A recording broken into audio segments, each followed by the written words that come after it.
Approfondimento di Antena 3 Nord-Est, ancora buongiorno, ben ritrovati. Sapete che in questo spazio, uno spazio dedicato anche a voi, affrontiamo diversi temi, ma vi diamo anche la possibilità di intervenire da casa utilizzando il numero che adesso, eccolo qui, lo pubblichiamo in sovraimpressione, lo 0422 16 28 332. Telefonateci, abbiamo qui un esperto e oggi parleremo di politiche abitative. Vi presento il nostro ospite che è Deborah Marcon, segretaria generale del Sunia di Treviso. Deborah, buongiorno. Salve. Grazie per essere con noi. Allora, perché vogliamo parlare di politiche abitative? Perché la casa è diventata in qualche modo un'emergenza. Abbiamo visto anche l'aumento considerevole del costo della casa, ma anche del costo degli affitti. È un bene che non tutti si possono permettere ed esiste una platea che ha diritto anche ovviamente a degli alloggi popolari e questo dipende dalle politiche abitative che ci sono in ogni comune. Politiche abitative che vengono anche contestate. Allora cercheremo di capire con Deborah qual è il motivo del contendere, quali sono i problemi che si annidano all'interno delle politiche abitative di un comune. Allora Deborah, perché la casa oggi, le farò una domanda davvero generica, perché la casa oggi è diventata un'emergenza? Ma la casa in realtà sotto certi livelli è sempre stata un'emergenza, nel senso che alcune tipologie, diciamo, di inquilini sono sempre stati molto, fra virgolette, problematici. È stato sempre molto difficile poter trovare loro un'abitazione, non soltanto quelli che uno si immagina di solito, cioè quelli con un lavoro discontinuo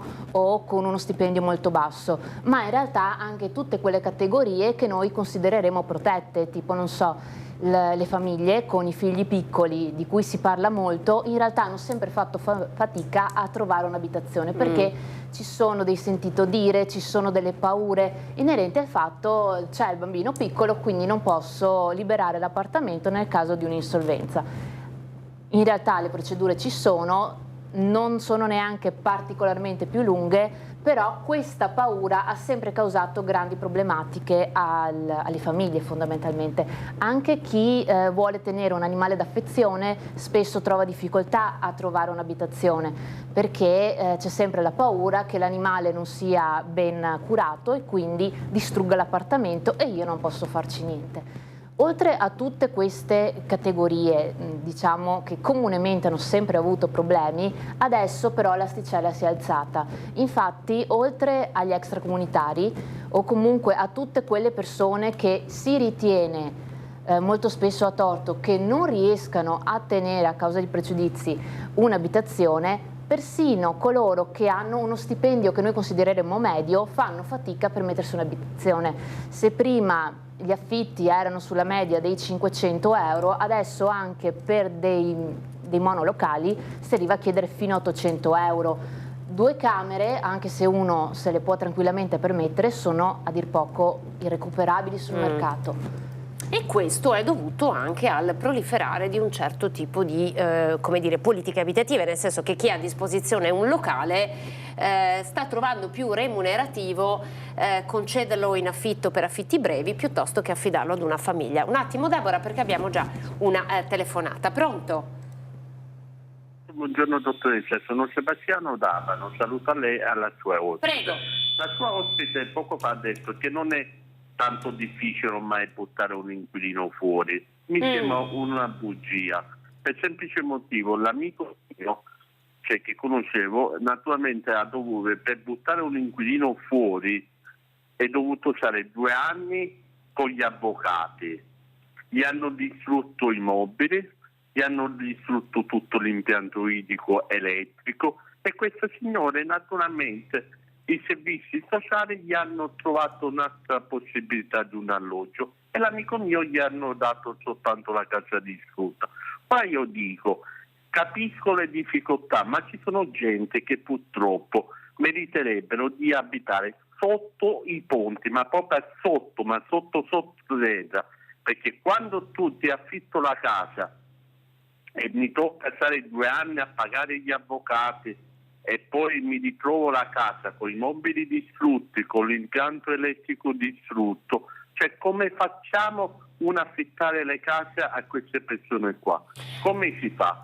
Cioè, è difficile. Io sinceramente avevo un appartamento piccolino, io preferisco tenerlo chiuso ma non affittarlo a gente che magari dopo non ti paga l'affitto, non ti paga niente, e io parlo di un mini appartamento che lo affitterei 300 euro abbiano arredato, ma ho paura, preferisco tenerlo chiuso ma non dargli la gente che poi non ti paga più l'affitto se capita quello che no.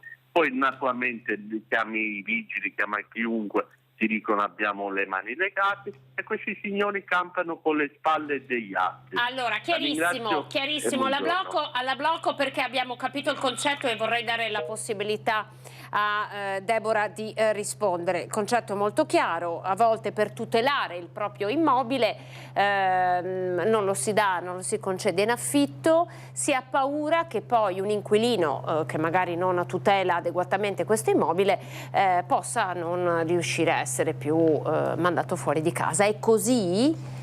Allora, partiamo da un presupposto. Esistono inquilini molto bravi, esistono inquilini pessimi, esattamente come esistono proprietari molto bravi e proprietari pessimi. Ovviamente fare di tutta l'erba un fascio per entrambe le categorie non conviene a nessuno. Infatti è una prospettiva che cerchiamo di evitare sia come sindacati inquilini sia come sindacati proprietari. Ovviamente capitano le cose raccontate dalla persona che era in ascolto, però attenzione, non tutti sono così e già il fatto che dopo 2 anni comunque sia riuscito ad avere indietro l'immobile è prova che non è che rimangono, come qualcuno cerca di dire, 10 anni sulle mie spalle senza che io possa fare niente. Ci sono dei tempi, i tempi della giustizia. I tempi sono questi, sono 2 anni, perché allora, non sono pochi, se immaginiamo che sono 24 mensilità che uno non riceve, 24 mesi di tasse da pagare. In realtà più o meno la nostra esperienza è una media, quindi ci sono processi che durano di più, processi che durano di meno, sull'1 anno e mezzo. Ovviamente poi là dipende 3 mesi di grazia, altre cose. Certo. Qual è in realtà il vero problema? Che non sempre ci si affida subito ai sindacati dei proprietari per quanto riguarda il proprietario, non sempre ci si affida subito ai sindacati degli inquilini per quanto riguarda l'inquilino. Perché 2 anni dentro senza pagare l'affitto non conviene neanche all'inquilino, noi lo sconsigliamo assolutamente, perché nel momento in cui io ho una rendita, quella diventa aggredibile, oltre a causare tutta quanta una serie di problemi che vanno a ricadere sugli altri inquilini che invece sono sempre comportati bene, ma poi che portano anche quella persona a non poter più trovare un'abitazione, perché una volta che io ho avuto un passato del genere, chi è che mi affitta più? Tra l'altro ora ci sono un sacco di ottimi pagatori e di ottimi inquilini che cercano affitto e non lo trovano.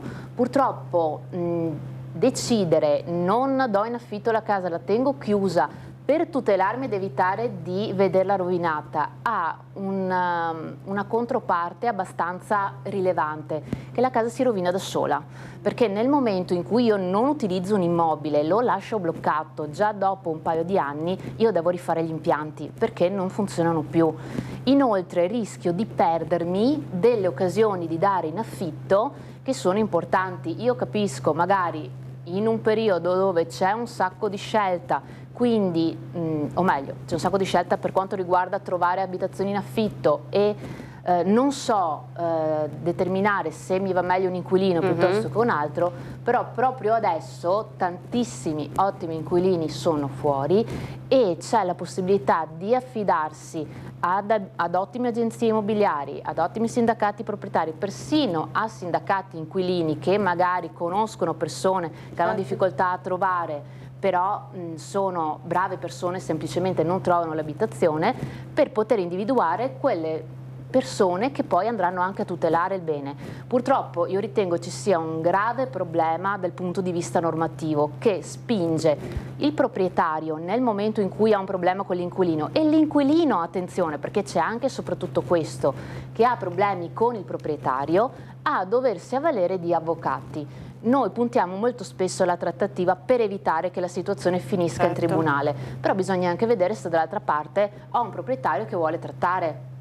Nel momento in cui questo proprietario non vuole ascoltare quello che ha da dire l'inquilino, l'unica alternativa è andare davanti all'avvocato con spese enormi, con processi lunghi che non sono un vantaggio né per il proprietario né per l'inquilino. Inoltre c'è una carenza cronica di abitazioni pubbliche di proprietà statale che invece potrebbero essere una soluzione anche al problema che aveva citato la persona prima al telefono, perché nel momento in cui io ho un inquilino insolvente faccio intervenire immediatamente i servizi sociali, loro dovrebbero essere nella situazione, nella possibilità di poter dire ok, noi ti facciamo liberare l'appartamento perché abbiamo un altro a disposizione.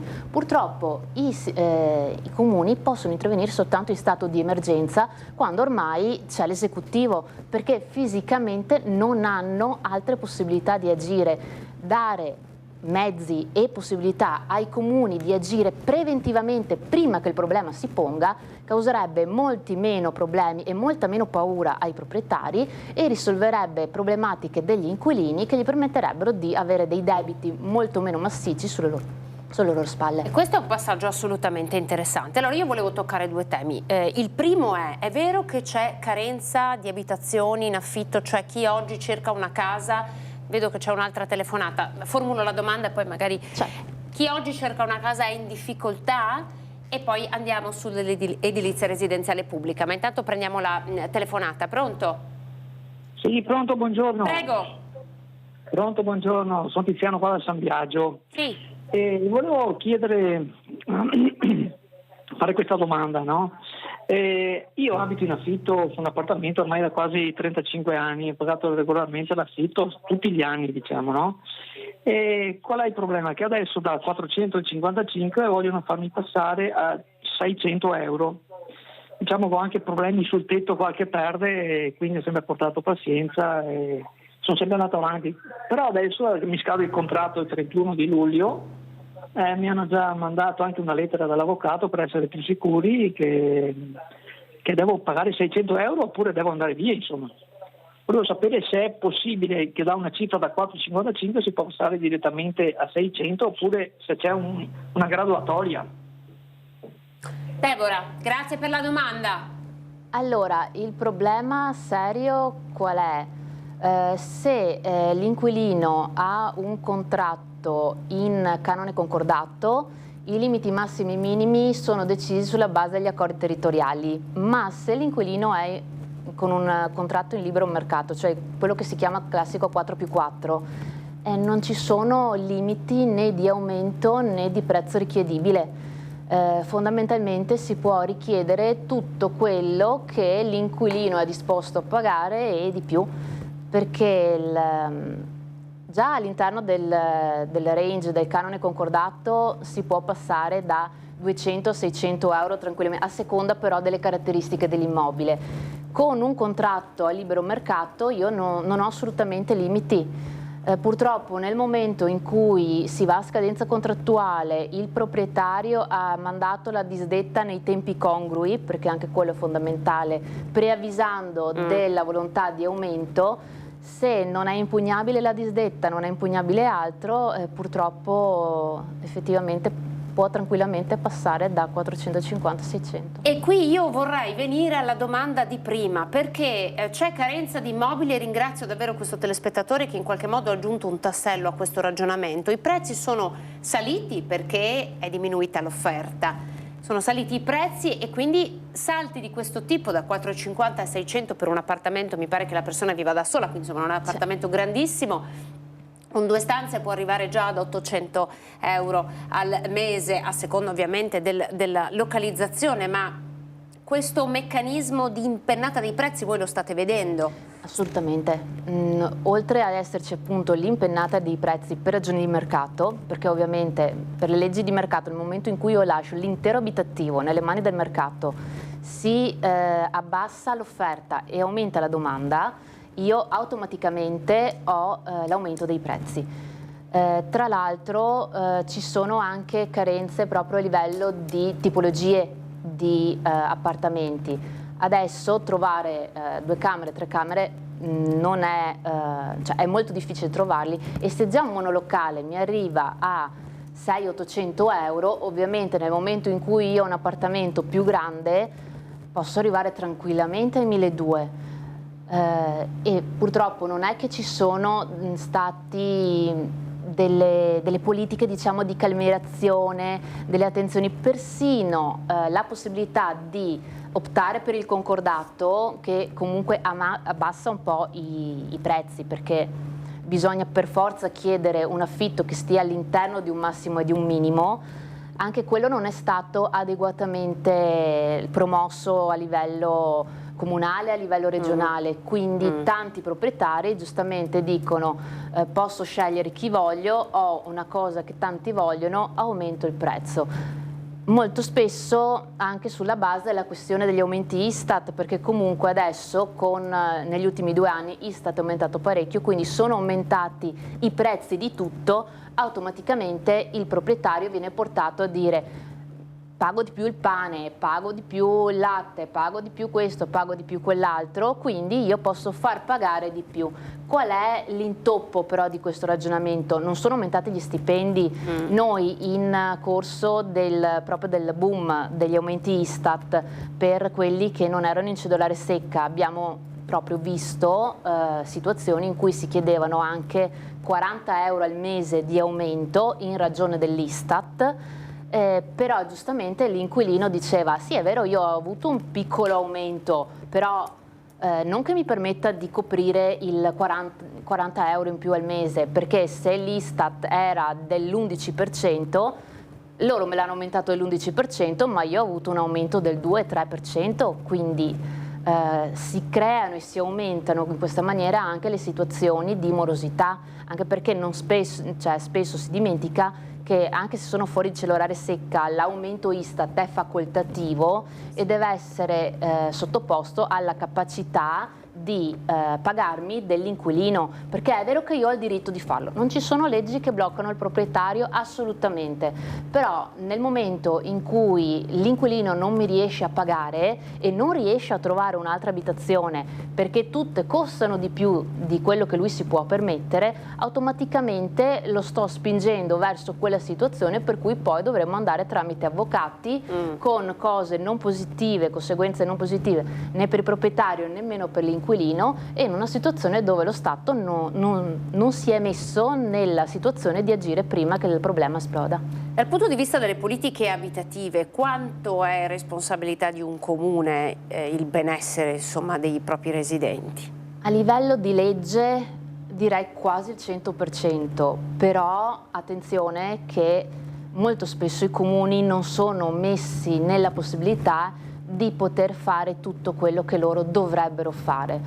C'è stato uno spostamento abbastanza consistente delle responsabilità proprio sui comuni.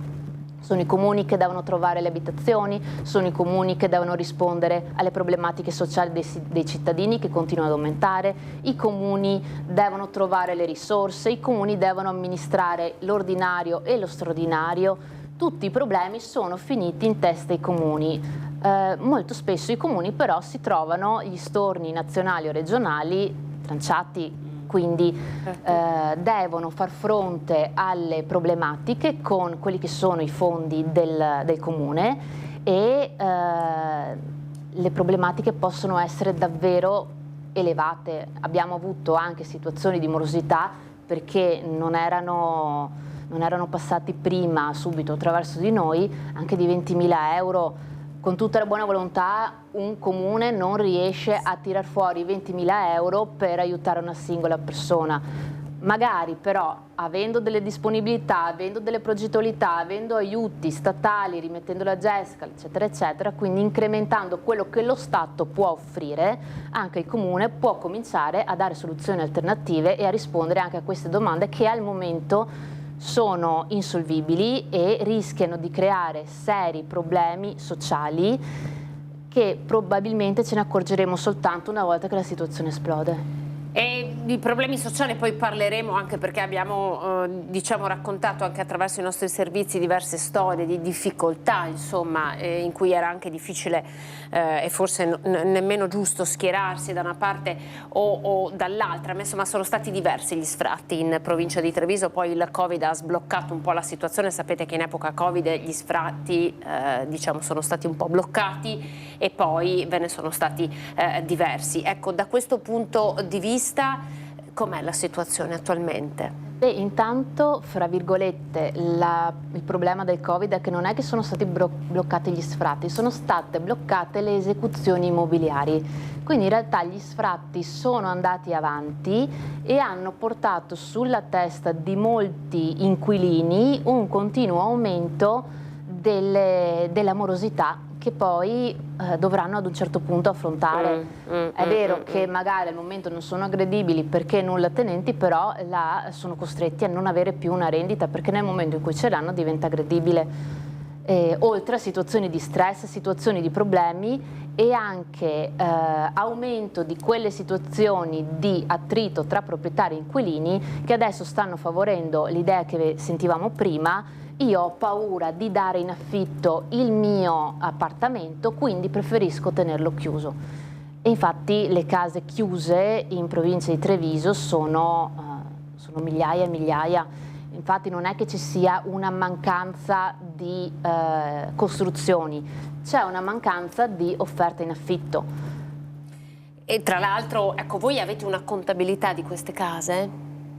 Ma in realtà è stato fatto l'anno scorso il conteggio dell'Istat, loro stessi hanno fatto una ricerca sul campo e si parlava di più di 80.000 immobili sfitti in provincia, 8.000 soltanto nel capoluogo, tra pubblico e privato. A livello di pubblico Ater si sta impegnando a cercare di... Ecco, apriamo il capitolo dell'edilizia residenziale pubblica, cerchiamo di capire com'è la situazione. Sì, Ater si sta attivando per provare a riattare quanto più possibile. C'è da dire che però i fondi di Ater sono gli affitti delle persone. Adesso tutte le nuove persone che entrano sono in una situazione economica così problematica, diciamo, che arrivano a pagare il minimo, quindi 40 euro al mese. Senza contare che magari vengono assegnati ad immobili vetusti, non mantenuti da anni, e pertanto magari hanno 40 euro di affitto ma 3.000 euro di bollette da pagare, che alla fine ritornano in testa del proprietario, cioè di Ater, perché nel momento in cui l'inquilino non salda, che sia pubblico che sia privato, poi l'impegno a saldare è sulla testa del proprietario. E anche lì non è che c'è un aiuto, un supporto pubblico, un canale, un fondo a cui Ater o i comuni possono attingere, perché ovviamente sono state fatte le assegnazioni dal comune, pertanto la responsabilità dovrebbe essere comunale, o comunque è un problema sociale e quindi dovrebbe essere in carico agli assistenti sociali. Ma nel momento in cui gli assistenti sociali non hanno un fondo a cui attingere per rimpinguare le casse di Ater e dei condomini, rischiamo di trovarci sfratti per morosità dati ad inquilini a cui era stata fatta l'assegnazione perché non si potevano permettere il libero mercato. È indiscusso che anche in casi di 40 euro di affitto e 3.000 euro di spese condominiali le spese non sono nemmeno paragonabili al libero mercato.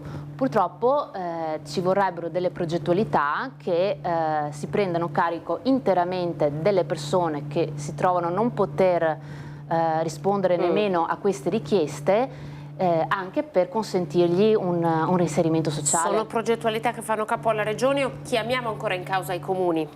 Allora, tecnicamente l'applicazione pratica dovrebbe essere dei comuni, poi ovviamente i fondi non possono essere comunali, quindi potrebbero tranquillamente essere progetti più ampi della regione, perché la regione ha in capo a se stessa tutta la questione dell'ERP. Tutto quello che noi vediamo di gestione statale o è di proprietà dei comuni oppure è di proprietà della regione. Tutte le politiche del mercato pubblico sono gestite dalla legge 39 del 2017.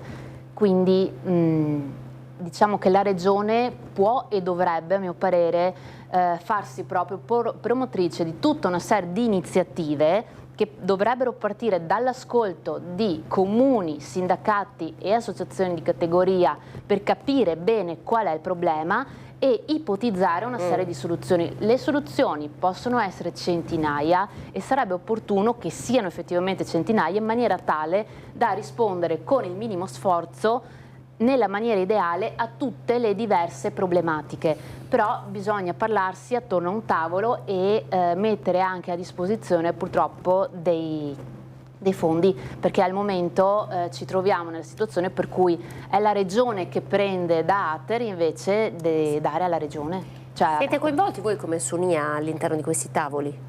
in alcuni tavoli ci siamo anche noi, per esempio un tavolo si è aperto di recente con l'Associazione dei Comuni per un tentativo di diciamo, dare fiducia o comunque una sicurezza al privato in maniera tale che possa offrire più case in affitto. Non siamo presenti direttamente come Sonia, ma è presente ad un tavolo regionale un rappresentante dei sindacati degli inquilini, però molto spesso, almeno a livello regionale, sembra che ci siano difficoltà proprio a comprendere la necessità estrema di investire denaro nella situazione, nella gestione Non è della una situazione. priorità, possiamo dire questo? Allora, in realtà là credo ci sia un problema proprio a livello culturale, non della regione in sé, proprio delle persone, specialmente in Italia. Generalmente si pensa che l'italiano preferisca avere casa di proprietà e che quindi le persone in affitto siano una minoranza trascurabile. Qual è il problema?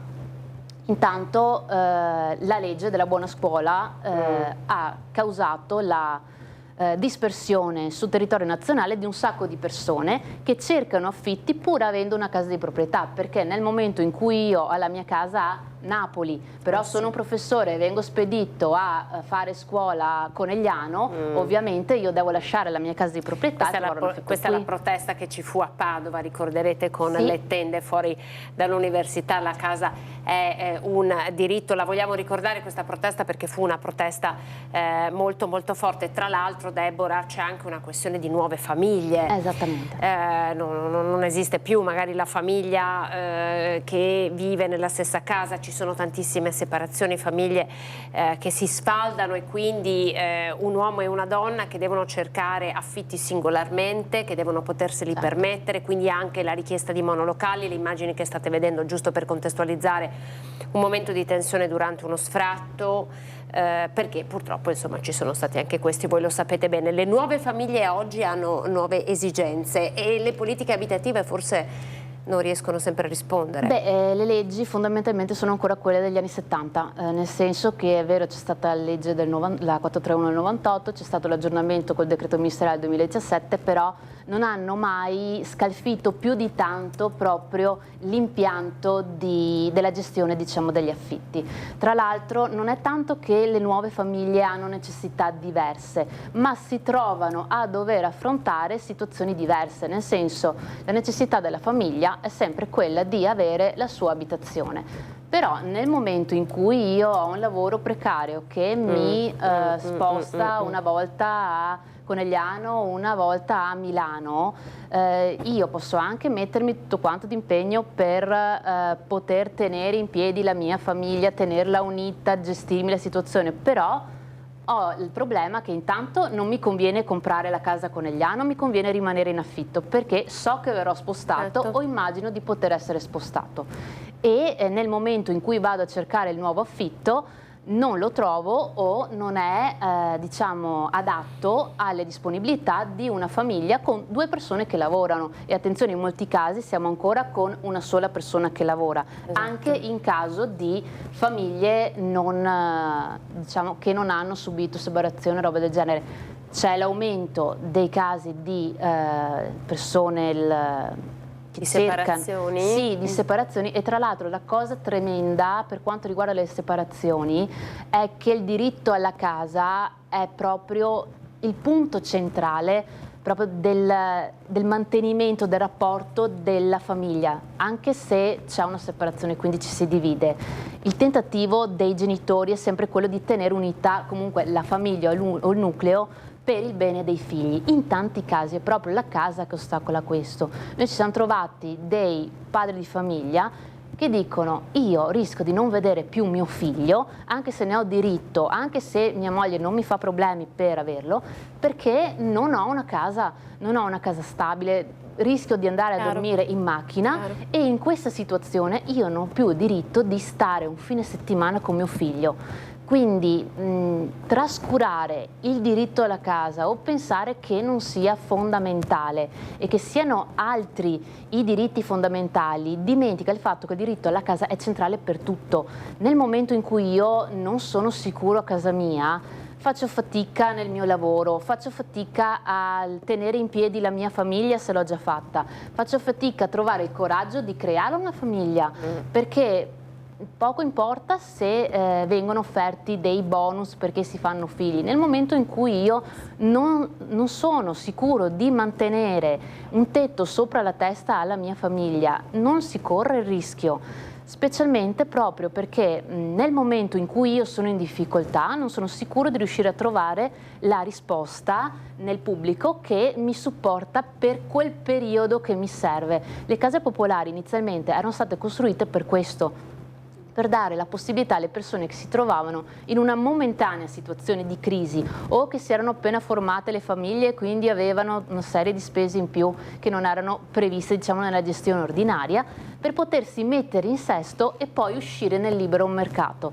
Con il tempo questo concetto di uso delle case popolari è andato a distruggersi, intanto perché chi è entrato giustamente è rimasto dentro fino a che i figli erano già acquistato adulti. Anche a volte. Sì, perché poi c'è stata anche è stata data la possibilità di acquistare nel momento in cui io come ente ho la possibilità di vendere e non ho soldi abbastanza per fare i riatti, giustamente è facile dire ne approfitto, elimino alcuni immobili per avere la possibilità di sistemare gli altri. E purtroppo nel corso degli anni questa politica ha creato seri problemi, cosiddetti condomini misti, perché ho una serie di problematiche sociali gravi che andrebbero seguite punto per punto dai servizi sociali, mescolate a giustamente proprietari che dicono sì, ma questa è casa mia,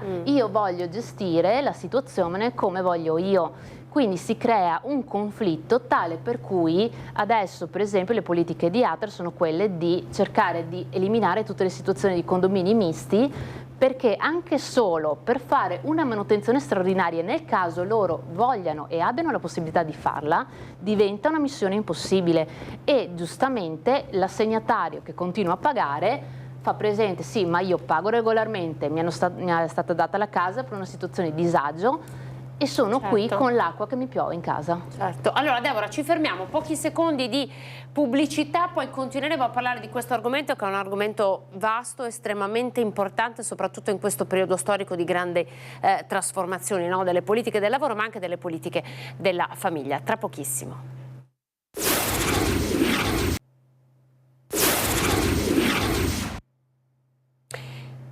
Eccoci, l'approfondimento di Antena 3 Nord-Est è dedicato oggi tutto alla casa e abbiamo già ricevuto un paio di telefonate estremamente interessanti che raccontavano, come dire, facevano vedere diversi lati della medaglia dell'emergenza casa. La casa è un diritto e su questo siamo assolutamente d'accordo, ma le politiche che ci sono non sempre sono così calzanti su quella che è la direzione in cui sta andando la società.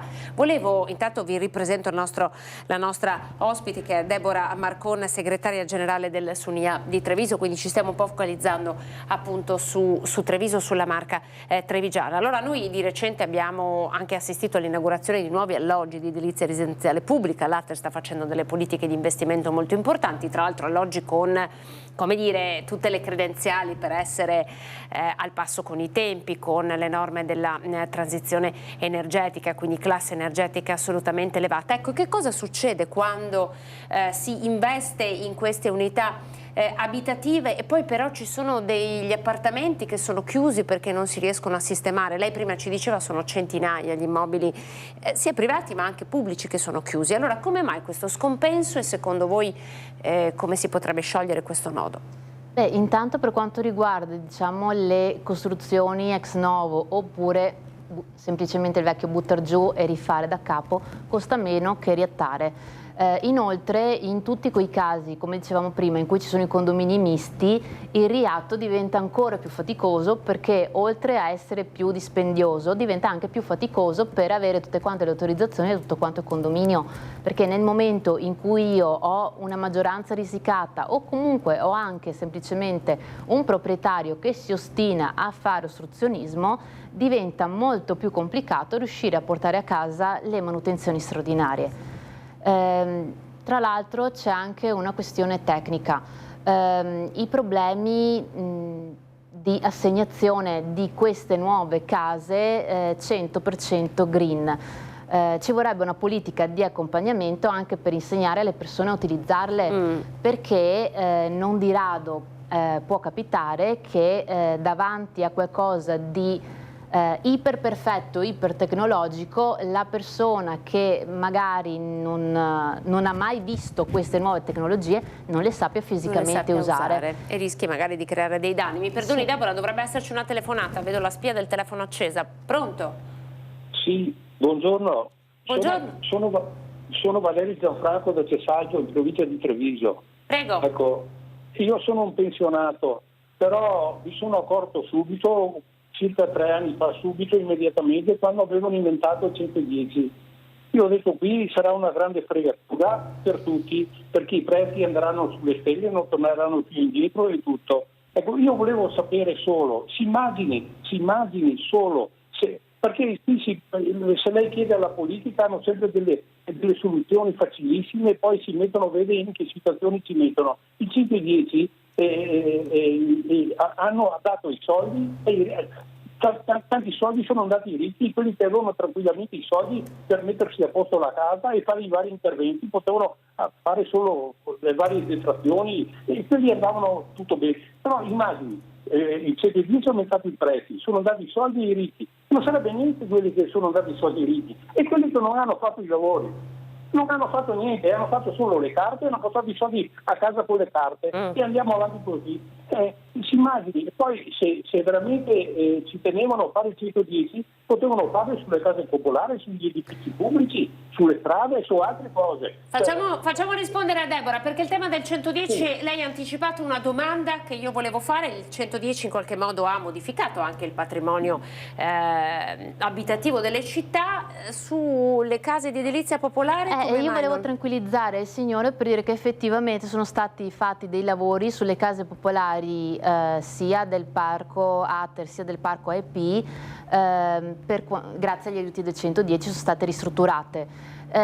Ovviamente però c'erano delle problematiche non indifferenti, infatti non si è riuscito a sistemare tutto il patrimonio pubblico. Perché? Perché per la ragione che dicevamo prima, condomini misti neanche fare il tentativo, perché i tempi erano troppo brevi, tutte le richieste erano molto complicate e diciamo ci voleva tempo e ci voleva attenzione, quindi sono stati mandati avanti progetti che si potevano fare su quegli edifici 100% proprietà Ater o EP. Questo per quanto riguarda noi. Però in altre parti d'Italia ci sono stati dei problemi per ristrutturare le case popolari con i fondi del 110, perché se vi ricordate uno degli obblighi era che non ci fossero vizi o comunque cose da sanare. e purtroppo molte case popolari in giro per l'Italia avevano pezzi abusivi, erano stati fatti dei lavori non dichiarati, quindi in tutti quei casi è stata fatta molta fatica o non si è potuto proprio utilizzare questo mezzo che poteva essere ottimo per risistemare tutto il parco pubblico. Per quanto riguarda invece la questione del 110 nel privato, effettivamente noi, pur essendo sindacato inquilini, però di ritorno abbiamo visto tutta una serie di problematiche che aveva anche annunciato il signore al telefono. Intanto alcuni inquilini hanno ricevuto le disdette perché il proprietario voleva approfittare diciamo, dei vantaggi per poter ristrutturare l'appartamento, e giustamente nel momento in cui ha avuto l'appartamento fatto nuovo, in alcuni casi lo ha rimesso in affitto, però giustamente ad un prezzo molto più elevato, in alcuni casi l'ho messo direttamente in vendita, perché magari l'idea era vabbè, devo fare un sacco di lavori, mi costano tanto, lo tengo in affitto, nel momento in cui ho il gioiellino nuovo dico benissimo, provo a venderlo, che è anche una ragione per cui è stata fatta la modifica alle leggi per impedire che quelli che sono appena stati riattati potessero essere immediatamente immessi sul mercato delle vendite.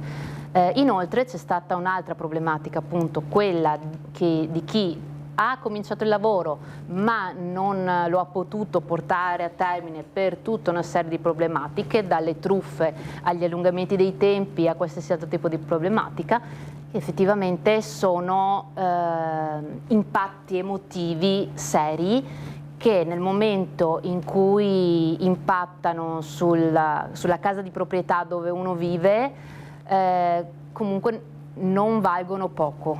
E diciamo che molte persone hanno proprio rischiato di dover finire dallo psicologo per l'ansia enorme, perché magari hanno persone che quei soldi non li avevano e quindi non avrebbero saputo come far fronte alla spesa.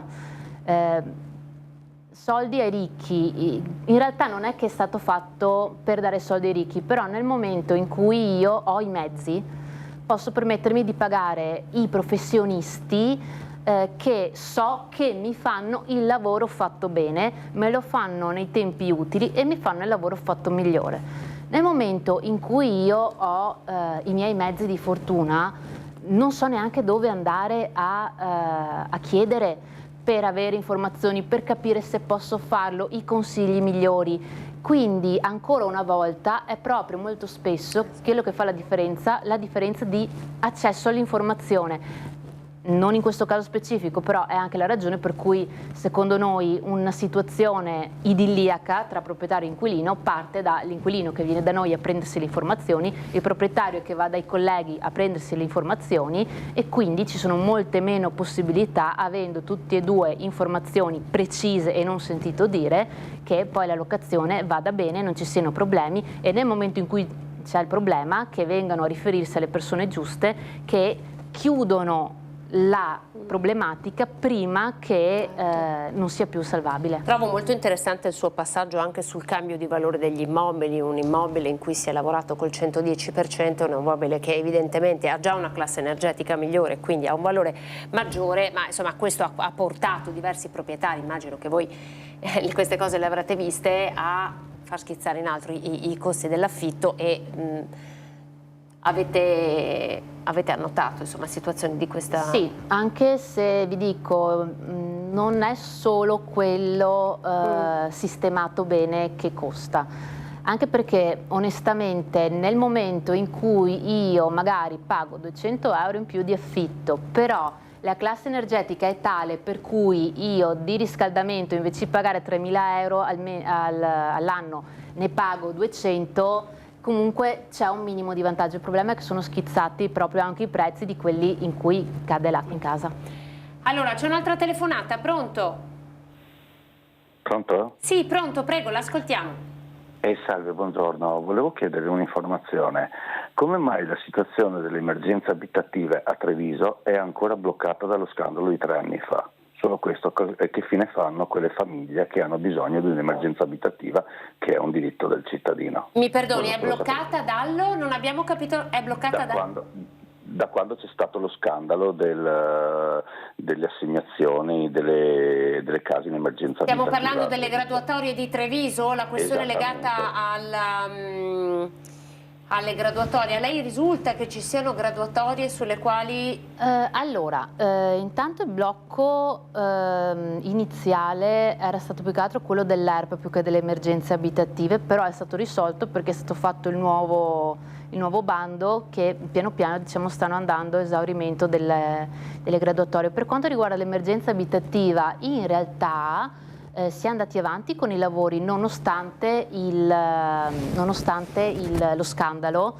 Addirittura è stato delocalizzato il gruppo di lavoro sulle emergenze abitative, però ha continuato ad andare avanti e in realtà ci sono state delle risposte in emergenza abitativa da 3 anni in avanti.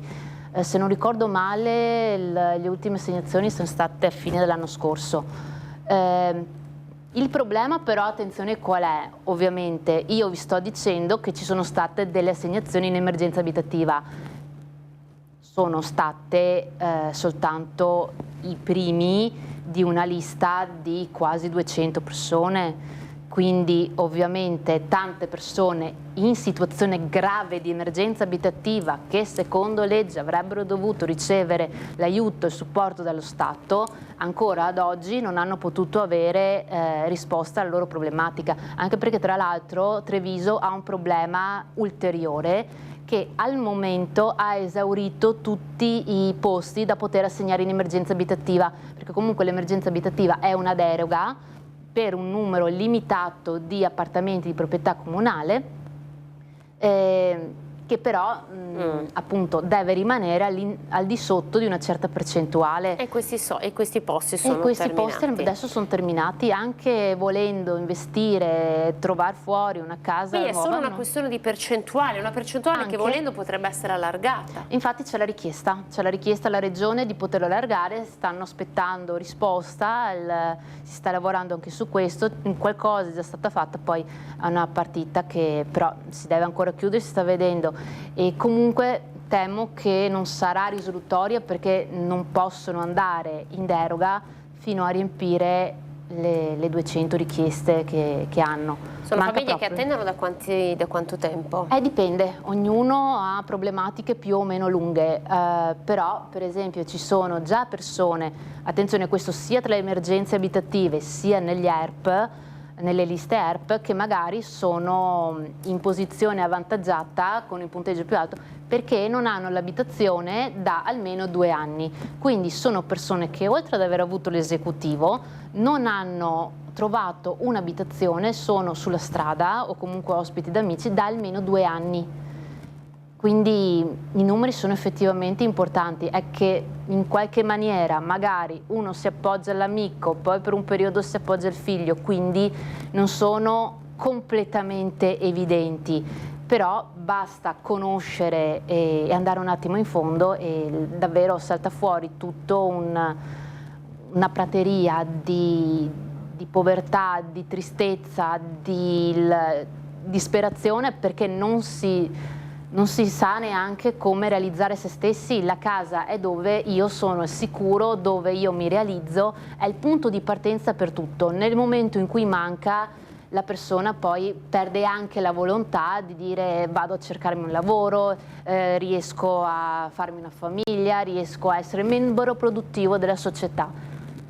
Deborah, grazie, perché abbiamo fotografato, direi, sotto più punti di vista, abbiamo fatto diversi scatti per raccontare e appunto fotografare l'emergenza abitativa. Grazie, perché queste sono le realtà che è giusto portare anche a conoscenza del nostro pubblico e poi provare anche a definire i ruoli. Abbiamo parlato di comuni, di regioni, di assistenti sociali, ATER, insomma, in modo da che ogni tasella sia messa al posto giusto. Grazie per essere stata con noi. Deborah Marcon, segretaria generale della Sunia di Treviso, grazie davvero per questo bel approfondimento che sapete che potete trovare integrale, così come l'avete appena ascoltato sul sito di Antenna 3 Nord-Est. Noi abbiamo terminato, questa sera torna l'informazione di Antenna 3 a partire dalle 18:30 con il telegiornale del vento. Grazie ancora a Deborah e a voi per averci fatto compagnia. Arrivederci.